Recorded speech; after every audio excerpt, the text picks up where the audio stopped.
I'm officially doing a panel on how to fill out panels. Yes. So you get to look forward to that. Yes. My wife, Miss Mab, she does the webcomic CMFA. Fairly popular, long-running webcomics, been going for... It's like the Rasputin of webcomics yes, at this point. It's been going shot, for about 10 years. drowned, hiatus. I've been trying, but... yeah, married. Yes. Even the marriage didn't kill the comic. As she mentioned, my name's Tailsteak, and you originally did a comic called 1/0. Back in the day. Back in the day when, you know, Keen Space was still Keen Space and not Comic Genesis. Yeah. And he currently does a comic called Leftover Soup. Soup. Which isn't even furry at all. Neither of my comics have been furry. So he's I'm really not sure why I'm here. All right. You're like anthropology. Yes, but it's, you know, anthropomorphism, not anthropology. Yeah. You're bad. I got confused. They were next to each other in the phone book. But yes, we've got the cred. We have cred. Or we pretend to have cred. Yes. Pretty much anyone probably could do this, but you know, we shank them in the alleys before the panel. Yes. The wonderful thing about webcomics, and the reason why there are thousands and thousands of them, and I've read most of them. There's thousands and thousands of webcomics, is because there is almost no barrier whatsoever to entry. You don't have to have artistic skills. Lord knows there's plenty of comics made by people who don't have artistic skills. You don't even have to be necessarily especially fluent in the language you're writing them in. You don't have to have a scanner. You can just do them in Paint. A lot of people do. All you need is the ability to make images, put them on the internet somewhere, and then tell people where they are. That being said, with such a low barrier for entry, there is a whole lot of crap out there. There's a whole lot of people who fail at webcomics. The road to success on webcomics, we briefly mentioned that. It's a little different for every person. Like some people will say, oh, if you want to be good at webcomics, you should do this and this and this. But it can be completely different for every person. Like Mason and I, we live together and we have completely different methods of how we approach our webcomics. Completely different. Like he has a buffer. Yes. I don't. I like to do my comics like the day before it's about to be uploaded. And some people, they need a buffer to like 3 months in advance. And yes, my buffer is the reason I'm here. My website is going to be updating at 1 a.m. on Monday, and if I did not have a buffer, I would be at home right now feverishly making a comic. Speaking of which, I gotta get back home tonight, I think. No, you're just kidding. Yeah, I'll probably do like You're just going to fail at webcomics. I am. I'm a living example of how to fail at webcomics. Ladies and gentlemen. I guess to determine whether or not you're failing at webcomics, you have to first say, well, what are you going for? What is your success? Why would you consider yourself a success? Are you doing it because you want to make money? Popularity? Are you doing it just because you have a story that you want or you need to tell? Are you doing it because you have a whole lot of spare time and you don't want to take up some more profitable hobby? There's a lot of valid reasons for doing webcomics. I will say this, there are a few people out there who can make a living doing webcomics. Obviously the big names like Professional Content. Penny Arcade. Penny Arcade is, okay. Step 1 to fail at webcomics. Compare yourself to Penny Arcade. Compare yourself to Penny Arcade. Are you Penny Arcade? Are you Gabe and Tycho? Are you Gabe and Tycho right now? Are you? No. Then you already failed.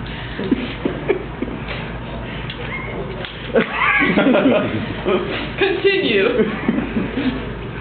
But as I said, there's thousands and thousands and thousands of webcomics out there, and the vast, vast, vast majority of them don't make hardly any money.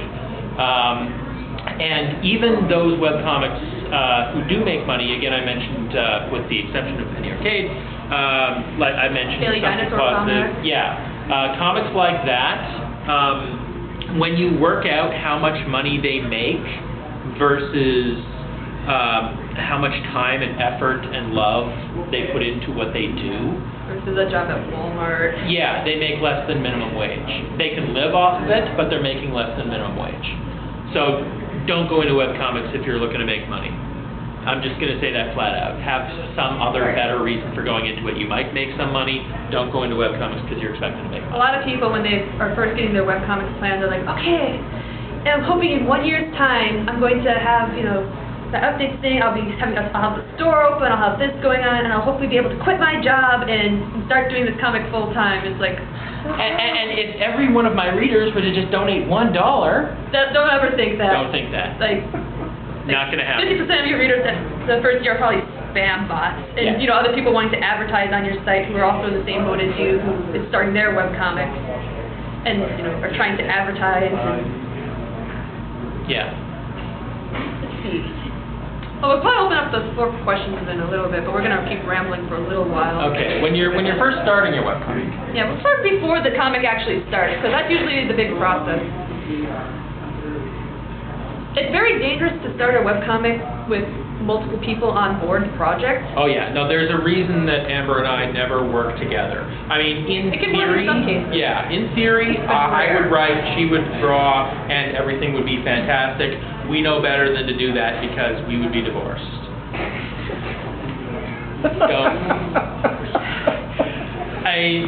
You can collaborate. A lot of the best webcomics out there are collaborations. Again, I have to mention Penny Arcade, but no, unless you already have a really good, solid relationship with that person, or failing that, if you barely know this person and you don't care if your relationship with them goes to crap, don't bother. A lot of things I've seen as I've done webcomics is I've seen this a lot, where a writer and an artist team up, and the writer's really good, the artist is pretty good or very good. And they work together for a while, but then life will slightly change, and one of them, they'll split apart, and usually it ends up with the writer wanting to continue onward, but the artist having to like bail out for a bit, so there's like this void where the writer's trying to find a new artist. And make no mistake, in that partnership, the artist does far more work.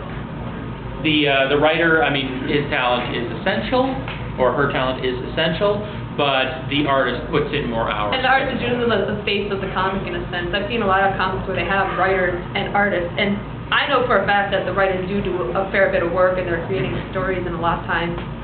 But a lot of people will see the art and think, okay, this comic is done by name under this thing. And a lot of times I've seen comics where they've switched artists and people don't even realize that it's the same writer. They're just like, oh, you know, I'm so glad that, you know, this comic got picked up, da-da-da-da-da. Yeah. It can be pretty rough there. All right. On the subject of the buffer, one of the benefits of the buffer, and this is why I advocate having a buffer, when I started Leftover Soup, which is my current comic, I had scripts written a year in advance. I had art done 3 months in advance before I launched anything.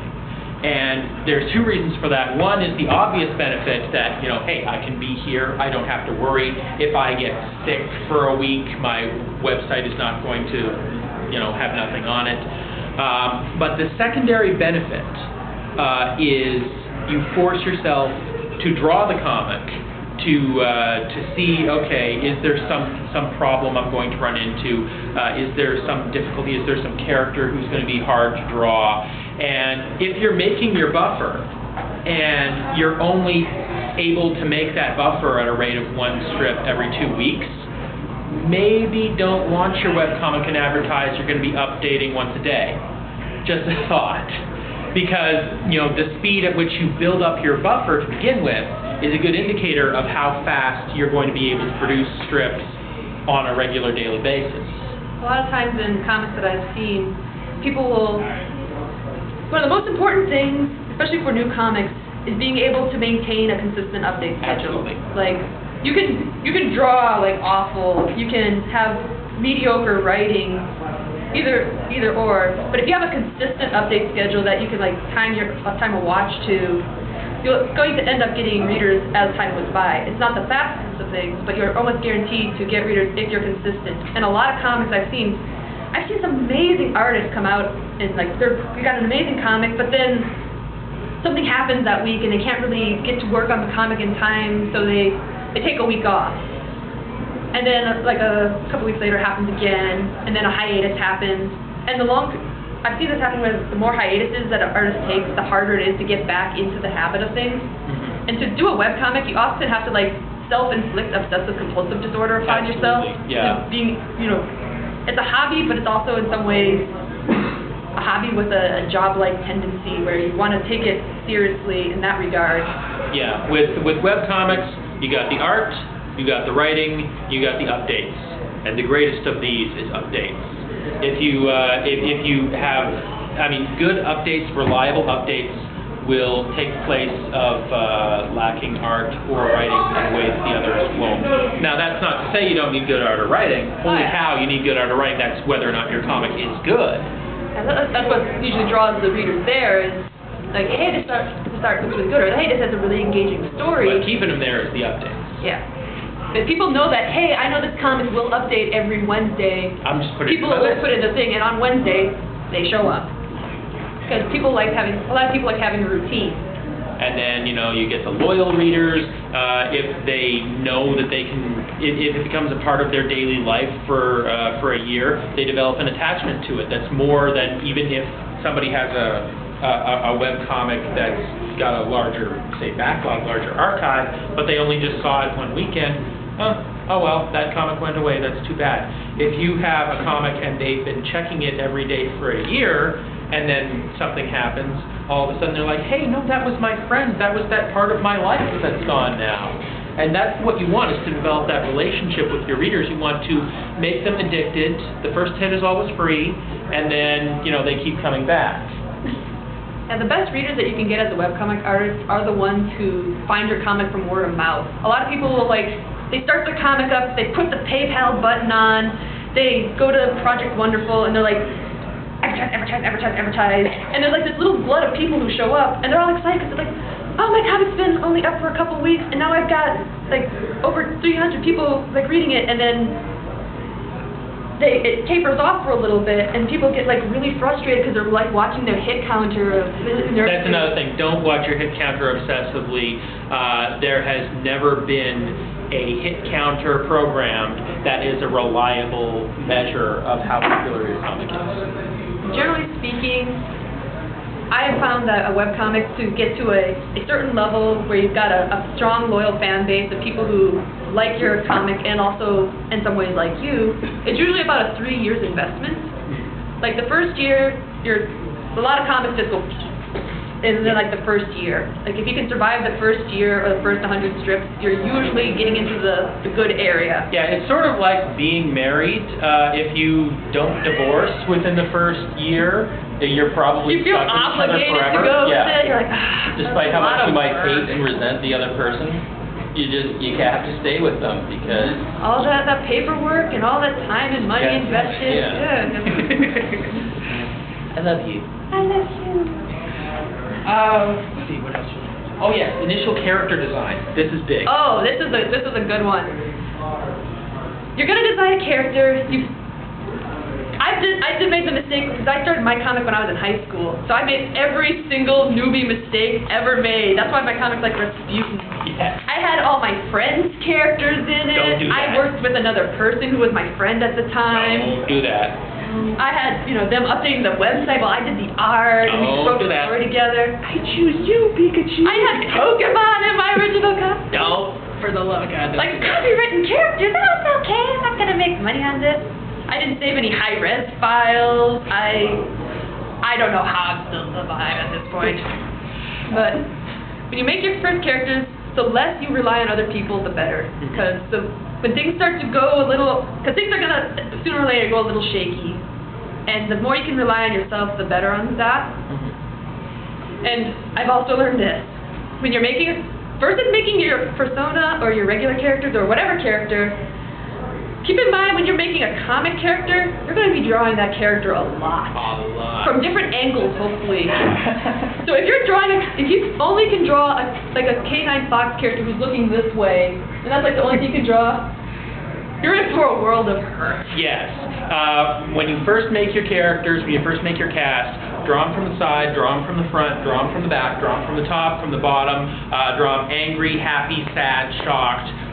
Just draw every possible scenario you think they could be in, And pro tip, if the 100th drawing you've done of that character looks very different from the first drawing you've done of that character, go with the design in the 100th picture, because that is the one that is the easiest and best for you to draw. You naturally will mutate until your hand does the right thing.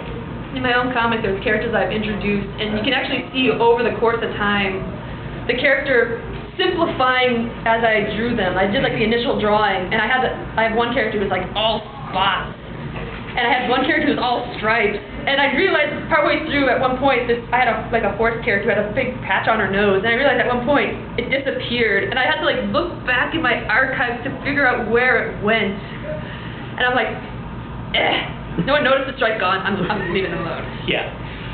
Another thing, your characters, at least the characters of the main cast, should be really, really distinctive. Like, you should be able to line the characters up and make them silhouettes, like completely blacked out, and you should still be able to tell who is who. Same thing with color palette. You should be able to take the major colors of that character, just put those colors in a block together, and someone goes, oh yeah, that's the colors of that character. A lot of artists, this is an art thing, so I realize that sometimes it's a learning process. A lot of people have a very similar style for all their canines, all their felines, so you get like the same face scenario where you have every character, you could like kind of change their colors and like change their hair a little bit, and it's like the same character. That's one of the things that I had a big problem with, and I'm still working on. That can take a while. You also want really varied personalities usually. Yeah. A lot of times when people start their comics, they usually have like a main character who's going to be their favorite character. So a lot of times their opinions will reflect their own opinions. Sometimes you get like a situation where it feels like it's a soapbox character where this character can do no wrong, and it's like, and then people get attached to the character, and then this is the other reason to love comics. Sooner or later, because you're on the internet, someone is going to hate you in your comic. They're out there right now, hating. They're waiting for the hate. They're like, I need hate. Surfing, no hate yet. And they're going to find your comic like, yes! Yes! Angry! This character The most inoffensive comic. Yeah. Doesn't matter. Somebody out there can hate. They're a hack. Yeah. This was my character originally. They're out there waiting for you to make a webcomic. And I've seen so many artists who, the first time they get criticism, it terrifies them because they see other artists out there who are like, fuck criticism, I can do anything I want, I don't have to listen to anybody, and you hear the complaints that, oh, this artist has really kind of downward spiraled because they're not listening to any critique or criticism because they don't know the difference anymore. So a lot of artists, when they start, they're like, well, I'm going to listen to my readers. And then they get that, and they're like, I'm going to try to take this to heart. I'll change this around too. And then people realize, hey, they're changed. Some people will be like, oh, I really like your comic. And you're like, yay, people like my comic. And they're like, but could you add my character in? And you're like, but I want you to like me so I can give a cameo here and not the main character. And suddenly I don't have a comic anymore. I have other people's stuff, and it's not my comic. And I've seen comics evolve into, and then the worst thing that happens is people end up resenting their own comics because it's not, a comic is basically a labor of love. Oh, yeah. It's a lot of work, but the main thing is you gotta look forward to doing your comic. You want to be like, I'm gonna make a comic, and then You gotta still have that attitude 10 hours later. I'm gonna make a comic. It's 3 a.m. I'm gonna make this comic, and people are gonna read it, and they're gonna note the one typo I made at 3 in the morning, and that's the first thing that's gonna be on my forum. Oh, yeah. I'll be like, don't hand letter. Unless you're really, really good at it, don't hand letter. there's so many fonts out there. Just pick a font. There's free fonts. Go grab a font. Wingdings! Comic Sans! Everyone loves Don't use Comic Sans. Don't use Comic. Seriously, this will be half the panel now. Don't use Comic Sans. Yeah, we're going to devote a half hour to the hour panel on don't use Comic. We're not even going to give reasons why. We're just going to repeat the sentence. Yes. Don't do Comic Sans. Don't use Times Roman. Please. But most importantly, don't use Comic Sans. Yeah. No. No. Times mildly more tolerant. Yeah. Handling critique and criticism there is a difference. Some people will say that, you know, everything that's said about the thing, there should be like a grain of salt. I think that's actually kind of, you know, a lie and deception. This is the internet, people. You shouldn't have to wade through like insults and people who obviously don't disrespect you to find like this microscopic grain that might be useful when you have people who are probably willing to give you a much more honest and respectful critique. Yeah, if you've ever read a YouTube comments thread, you know. Or a news article, you know, you like see a news article, you're reading it, you like accidentally scroll too far, and you're like. Yeah. Don't take internet criticism too seriously. I mean, keep it in mind sometimes that like a lot of people are saying, oh, this comic's got like, you know, doesn't really have much story going on. It's just all action. Maybe then reflect like, okay, is my comic supposed to be all action? Do I have a story? That might not be a bad thing. That might be what you want to go for. Yeah. But you know, be aware of what you're doing. And sometimes you do just have to get a thicker skin to do a webcomic because, like I said, there's people out there who want to hate you, and when they find you, and they will find you. They will find you. You just gotta learn to deal with that. And some people have too thin skin, some people have too thick skin. It's a medium, and I've seen a lot of comics crash and burn either way because of it. All right. Anything else to talk about before we start? Maturity rating of your comics, decisions you have to make there ahead of time? Maturity can be a decision. Like some people, like it kind of falls into the whole thing about what you're making your comic for. Yeah. Like some people will have a comic that has a mature theme, but it's just there because that's how they feel the story's going to play out. Some people have it because they want it to be incentive. Be very careful when doing a mature comic because I've seen this happen a lot where fan service and, you know, nakedness or porn can really get you a lot of people watching you really fast. But a lot of the people who are watching them are watching it because it's going to be porn and they're, you know, interested in, oh boy. And they don't give a shit about the comic. They don't really care about the comic. If your comic goes away, they're just going to find other porn. So you get a lot of readers, but you don't really get a lot of fans. So it's a toss-up. You know, you got to make the call. So it's a weird gamble there. Yes. I mean, by all means, if you're having fun, like that's the most important thing of doing a webcomic. Is, you know, have fun. Have fun. If you're going to fail at a webcomic, turn it into like a job that you hate, and you know, so like FedEx your failure right to your door. All right. Let's see. Thinking. Try to avoid a little bit, like not too much, but try to avoid looking at TV tropes too much because it sucks you in, and then you worry that every single thing that you do is a trope, and so you get stuck in like a headlight thing where like, well, I have this main character who I like, but then people might think it's this type of trope, or this type of trope, and I don't know what I'm going to... There's no way to avoid the tropes. Yeah. There's no way. Everything you make is going to be a trope somehow. And if you're having fun with it, and your character has, you know, a phenomenal cosmic power, and that's how it's supposed to be, just be like...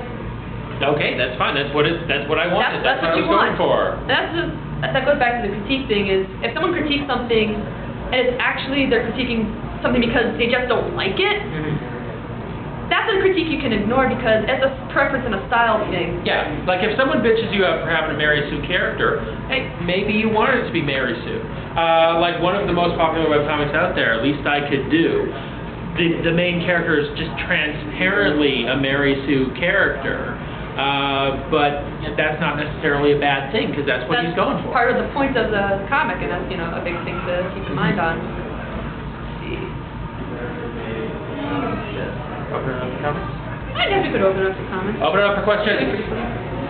All right. What's a Nubian? Next question. Anyone?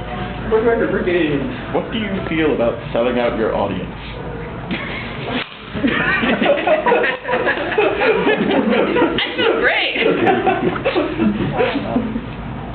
The comic. Selling out. Selling out. It's a good way to succeed or fail at a webcomic, depending on what your morals are at. I guess it depends on what you mean by sell out. Like if somebody were to approach me tomorrow and give me, you know, like the ability to give them all the rights to Leftover Soup, but then they produce the comic without any of my input, no, because Leftover Soup is mine. It is something I made, and it's a webcomic. It's a labor of love. You know, it's coming from the heart. Now, if they said, "Hey, we love Leftover Soup. We want to sell toys, and you can keep doing your webcomic however you like," sure, absolutely. Absolutely jump on, you know, like chances to make money, but don't give up the rights to your intellectual property. Period. Don't give up the rights to your intellectual property. Read any contract you sign. Not that I have any experience with that.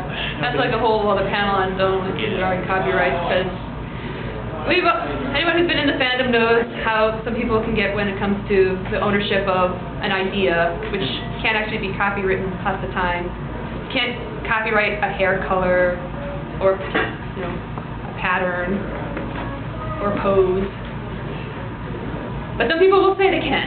Yep. And I've had a couple times where people have come to, I've like drawn background characters just to fill in things, and people are like, that's my character. I'm like, it's a fox with yellow hair.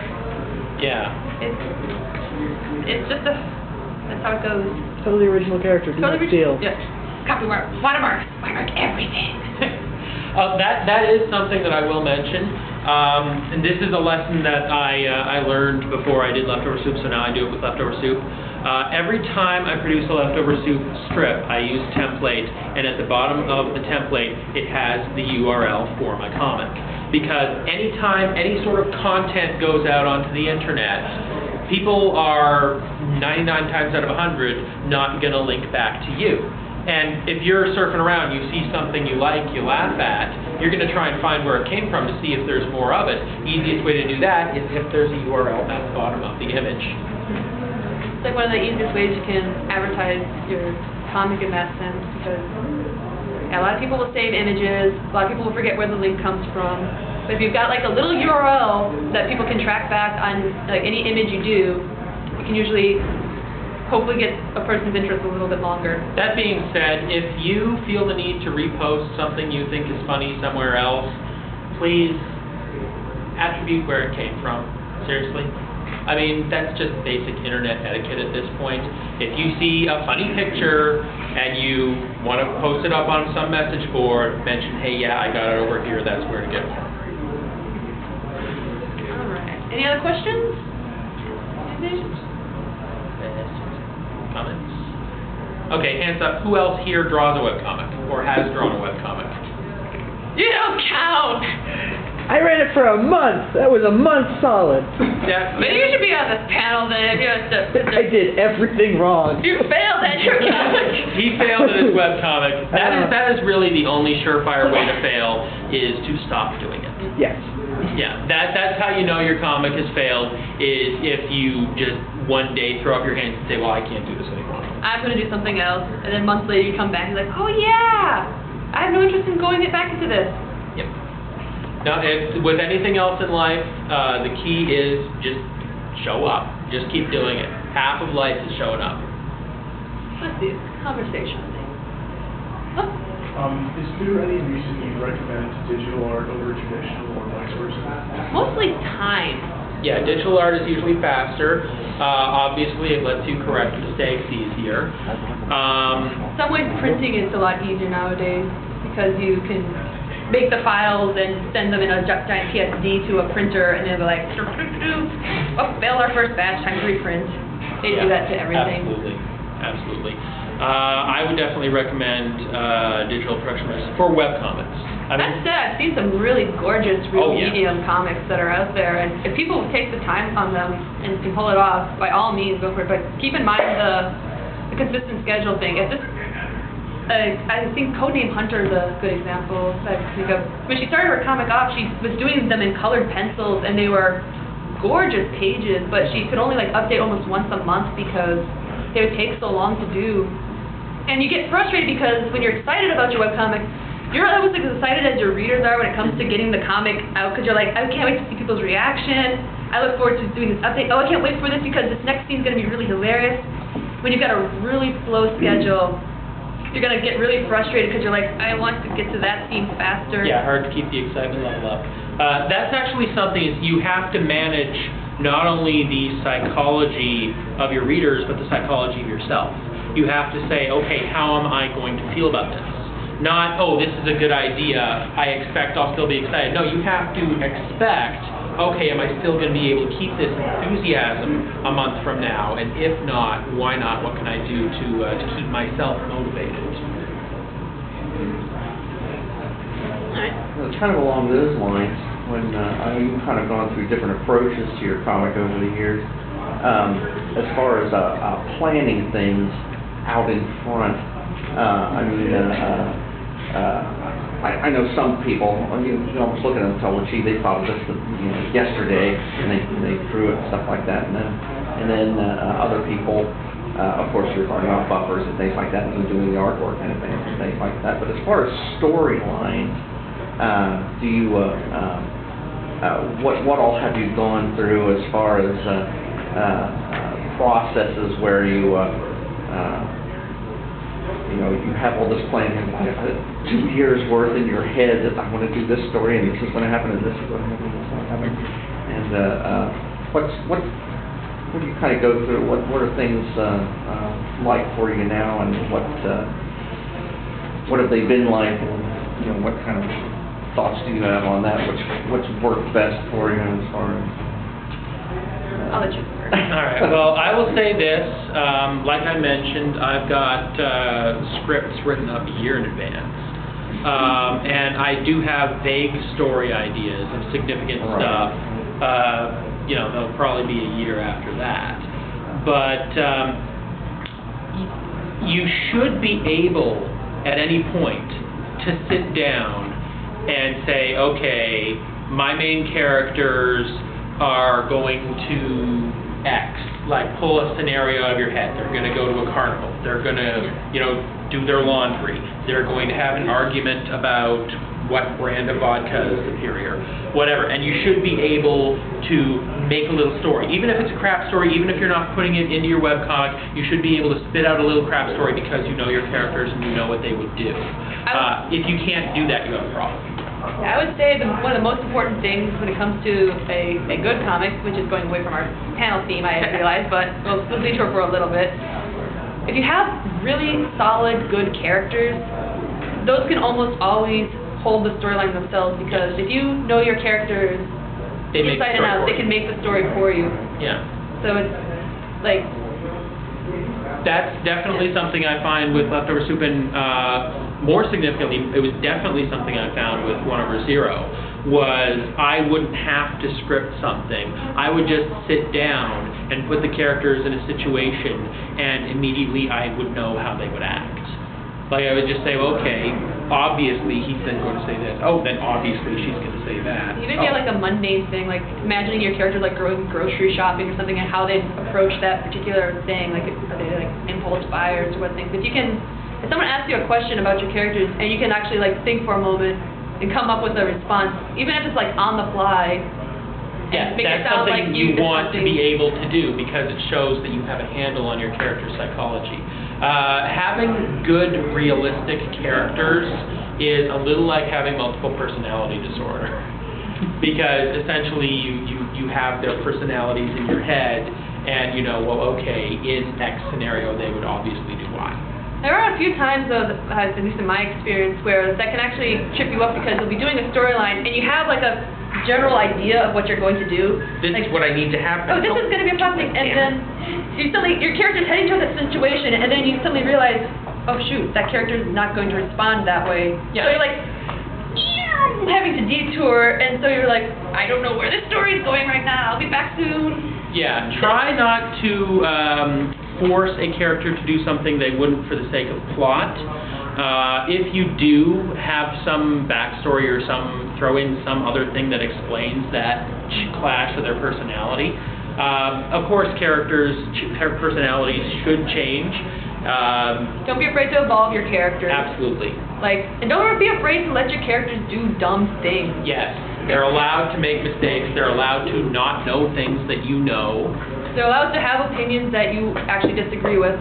A lot of times, especially if it's a favorite character of someone, people will be really nervous about having a character do something that's going to get possibly a reader's upset, because sometimes readers will be like, do you have that opinion too? And if you like drop the big bombs like religion alone can like be like, if your character even mentions anything regarding religion, you can sometimes get like out of the woodwork some people who are like, that's wrong. Yeah.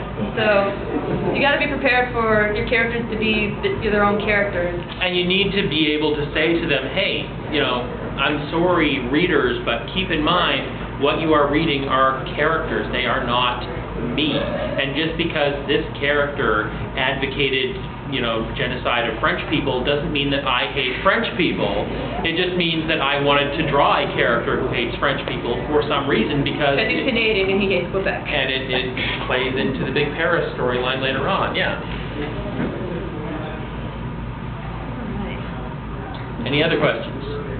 Say kind of along those lines, dealing with fans that get to really attached to certain characters and things like that. What kind of advice do you have for I don't know what you're talking about. Well, I guess you could just ignore them and well, it's a little bit thing, correspond with because them. in some ways to do, if you want to fail your webcomic, yeah, you definitely ignore them. Don't listen to anything your fans say at all. You're just like, they don't exist things. But when it comes to webcomics, there's a lot more of a personal approach than in like a syndicated thing half the time, because a lot of people, when they start to really respect you, in some ways they start to like fear you and start to think of you as less, not like, I'm like the queen of the dorks over here. Like, I have a little wall of little toy figurines from like Aladdin even, and but people will think that you, as a webcomic artist, have like this aloof demeanor where you're like, I go to yachts and I fan myself with $100 bills. It's Ken. Oh, I'm sorry. You're gonna be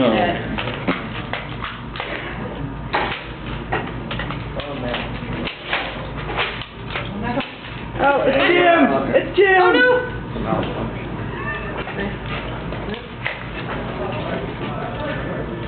Is it truce? Is it truce? Okay, No sure? truce. Okay. Oh! Good job! Fucking furries! It's gonna be on YouTube. Never. Everything's going around with you. Where was I? Obsessive fan. Oh, obsessive fans. You have to keep in mind that webcomics, you do have a lot more of a personal approach to things. People can meet you at cons, people can email you, give you suggestions. It can actually bring you much closer to fans than in other areas, but at the same time, you are going to get some people who are going to be a little bit more awkward. And dealing with people like that can sometimes be a trial for some folks. You have to keep first and foremost that the vast majority of people who are, discussing or really fans of your things like what you do. They actually admire you. They're trying to, in their own way, be friendly, be respectful. They actually want to support you. It's just a different way that you're not, for whatever reason, you're not really comfortable with those certain things. Some people will come up to your table and you'll have really long conversations with them. And in some ways, you're also trying to sell your comics, so you don't want to be like, because that's always bad. Yeah. That doesn't get you a lot of fans or business, I found out. Generally. Usually. Yeah, some people want to talk to you about, their ideas, their things. They're excited. They've come up with ideas based on your things. As a creator of something, you got to keep in mind that a lot of creativity is a brainstorm tumble effect. People will become inspired by what you do and spin off and do their own things. The obvious example, MS Paint Adventures. Yeah. Let them do that. That's like another important thing with the industry and things is, embracing other people's creativity and chances to explore their own things. Like, some people will almost feel like it's a deliberate ripoff. Like, I have a character concept that's based off of a creature that you made or something, and you're like, yeah, go for it. Because as time goes on, they're going to chip away, certain aspects that they don't like, and soon they're going to have their own thing, most of the time. Some people don't. Yeah. But generally speaking, it's not going to be that big of an issue. Like, I've yet to see an issue where someone has, like, outside of, companies that steal a shirt design from something and put it on their Screw thing. those guys. Yeah, that's not cool. That's not cool. Yeah. If someone's really excited about what you're doing and it's being really, a really big fan of things, I find a lot of artists have a really awkward time, telling somebody that they find them creepy. Right, so you'll often end up with a situation where the artist is sitting there, this one artist, and at cons, it's so sad because you've got like an art book that you're wanting to work on, creepy people. and you're like, they're talking about something, and you're like, I want to work, but I don't want to tell you to go away because I don't want to be mean, but You're standing in front of my table and for 10 minutes your bags now. are now all over my merchandise, and And you've been talking to me and you're not buying anything. you're not going to buy anything at all, but what am I going to do? My strategy there, and this may not work for everyone, your mileage may vary, I attempt to out-creepy them. He's good at it. That's This man. fascinating. So creepy. Please, tell me more. It helps that I have the eyes for it. Yeah, he's got the sunken eyes dark look. sunken He's got kind of the coldest look when you think about it. Like he's getting the goatee now too, so you can just be like, yeah, that is nice. Yeah.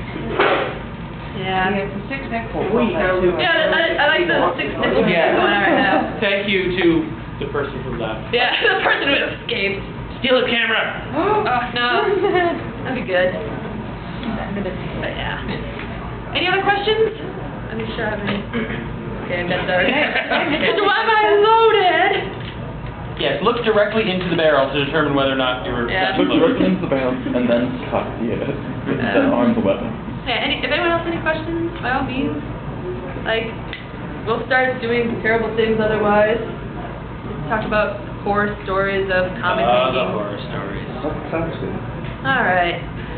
As I mentioned, I made my comic back in 1998-99. I didn't even have my own printer. I had to use the school at high school. So I'd like draw them, scan them, put them on a little floppy disk, take them home, edit them. I didn't even have like Photoshop at the time. I had, I think, there was like, I think the program was outdated and expired at this point. I can't even remember what it was. It was like a Photoshop ripoff though. And I'd resize them. I based it off of a little online chat group that I used to go on for Arcadia. I based like half my cast on it. I based, they're all my friends, and I had like a friend who's from Arcadia who was doing the website maintenance, and he was helping me write it. And I was just about to go to college too, so I'm like full of free time, and I'm amazed. I actually did go on hiatus for a year because of, obviously the friendship went kind of rocky for a bit, and I had to move, I had college going on, and I didn't know anything. I still don't really know anything about coding websites. So when the friendship kind of fell through, he stopped following with the website updates, so I didn't know how to update my comic. Learn some basic coding, it won't kill you. Even if you're just learning how to copy paste what you already have and just replacing it over it. Yes. Just if you can just do that alone, that's good. And yeah, I went on hiatus for a year. A lot of people expected the comics did not come back, and I'm amazed that it did. But it did. It really did. How is it now going? Yeah. How much more trouble was it to do it in color? It wasn't that bad because for me, my comic, the reason I started my comic was partially a joke and partially a learning experience. Yeah, I based my comic off of just a joke I was with some friends. Like, it was not meant to be serious at all.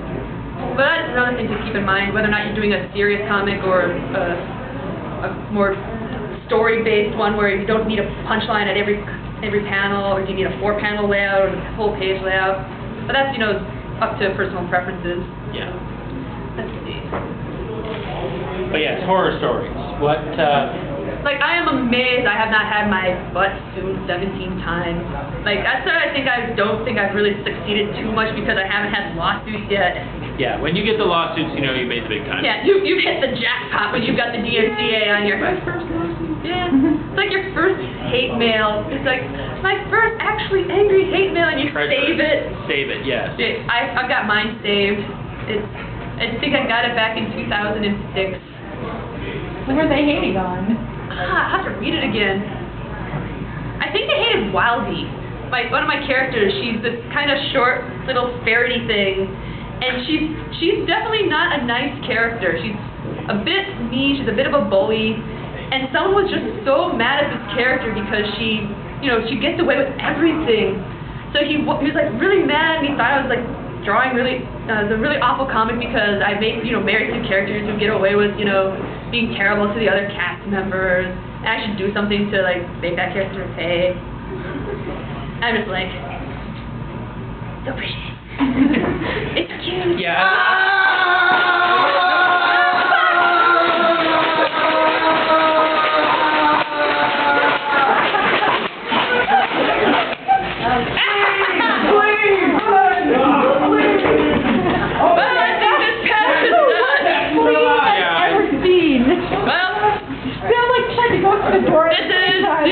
Amber Miss Mab Williams and her husband Tailsteak. And this has been How to Fail at Webcomics. Thank you for tolerating us. We'll probably see you next year with something other How to Fail at. Maybe drawing. I should go drawing now. Thank you. Yeah, how to draw a panel. You draw this is where. Oh no, this is for next year. I gotta save this. I got one more question for you. All right, I'm gonna start. You ever think of doing any webcomics just turning into just basically taking over where newspaper comics or print comics left off? People are always talking about And that's all they wrote. That was